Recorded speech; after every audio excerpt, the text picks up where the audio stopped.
বাম কংগ্রেস নেতারা একসাথে ডক্টর বি.আর. আম্বেদকরের প্রতি শ্রদ্ধা জ্ঞাপন করেন মেলার মাঠে। তপশিলি জাতি সমন্বয় সমিতি রাজ্য কমিটির উদ্যোগে সারা রাজ্যে বিভিন্ন কর্মসূচি হয়। আগরতলায় তাদের কর্মসূচিতে উপস্থিত ছিলেন জিতেন্দ্র চৌধুরী, আশিস কুমার সাহা, পবিত্র কর, রতন ভৌমিক প্রমুখ।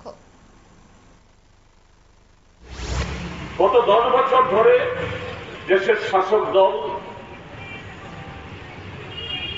সেই বৈষম্যটাকে এমন জায়গায় এটাকে ফেলে দিতে চাইছে, এমন ভাবে এটাকে স্থায়ীকরণ করতে চাইছে,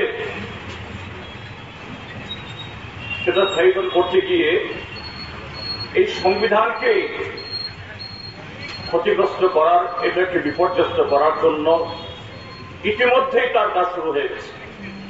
এই দেশ পরিচালনার ক্ষেত্রে যে একটা দিশা নির্দেশ প্রদান করেছিল, আজকে সেখান থেকে এটাকে পরিবর্তন করা, সেখান থেকে এই দিশা যেন একটা জায়গায় গিয়ে থমকে যায়, নতুন দিশায় যেন এটা পরিচালিত হয়, সেই কাজ দেশের সরকারের থেকে বর্তমান বিজেপি দল বা তার সরকার করেছে।